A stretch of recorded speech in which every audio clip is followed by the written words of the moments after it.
the sprints, we saw another kind of like, for some would be a big surprise, for some not, with Jordan Anthony like coming through and taking down the Auburn Cats for a second straight week in a row. As a guy, once again, like probably has been overlooked as a sprinter. Like in his interview he did afterwards, he talked about how he came second to Favor Eshe, as a freshman. Like he came third his sophomore year, and how he's like he's the top dog right here.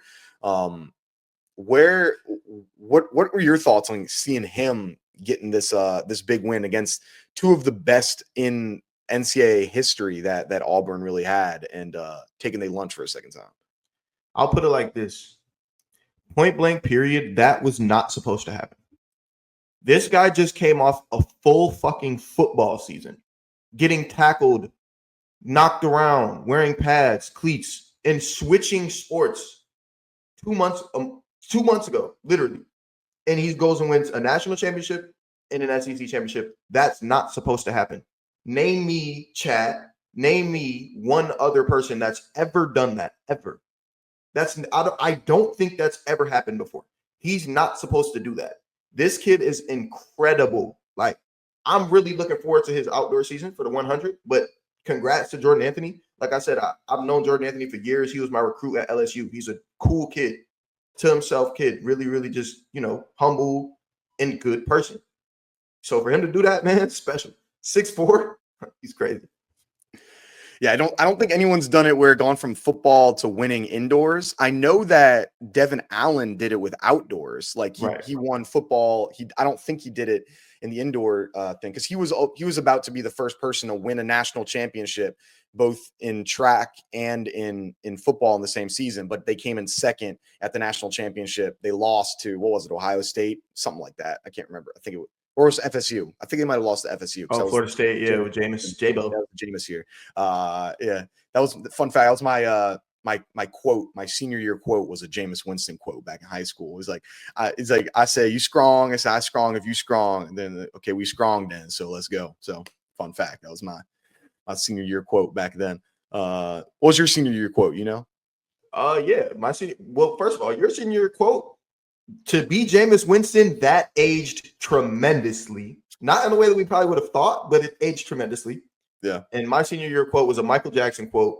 The best education in the world is watching the masters at work. And I'll still stand by that quote. Shout out Mike, RIP, man. Go. There you go. That's a good one. All right, so got a couple good quotes in there. That's not bad. But yeah, no, he put on, like, I was not expecting like him to be here. Like, honestly, like, he was another person where he's at a level that I didn't think he was going to be at. Like, I thought Jordan Anthony was going to be, like a semifinalist, maybe a finalist competitor. Like when I saw him at Kentucky, like he had a couple good races at Kentucky, but I didn't think that he had it in him to be that good. Like I saw it, like, hey, he transferred a few times. He had, he had a few pop out races, but nothing too crazy. I didn't think he was going to be a contender. And after I saw what he did at SECs this year, I was like, all right, never mind. That's clearly different. Like he's on a different level right now. And yeah, after a hectic football season, like an SEC football season that you're doing, like it's not like he's doing nothing. Like, that's tough. Like you got a lot of things going on. It's surprising to me. I mean, does this win say more about Jordan Anthony? Was this a Jordan Anthony win, or was this an Auburn loss? It was a Jordan Anthony win. I don't care how anybody wants to spin it. That dude came and took it. He took it from them. Same way he did it in the SEC championship. Like, this dude is proven to be just a dog. Again, I don't really care what he does in the regular season during outdoor, but I think when championship time comes around again, like, he's going to be another name that's going to be at the top of the list. So that's where I wanted to get to with this as well, of how many of these people that we're having right now in this race are going to be like indoor merchants, of where it's like, hey, I'm great at indoors. I'm a 60-meter god, but that's it. And then, because that happens all the time. Like there'll be people that crush the 60, that crush the indoor 2, that crush the indoor, and then it just can't put it together when it comes to outdoors.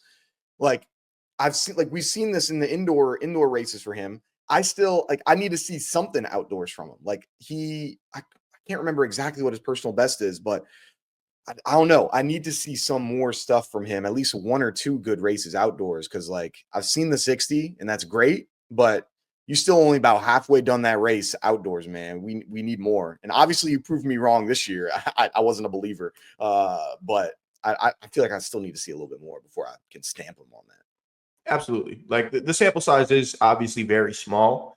But looking at the way he runs a 60, he's never really like the first guy out the block. He doesn't have the best start out of the field, but around like 45 meters, you can see him just make that push.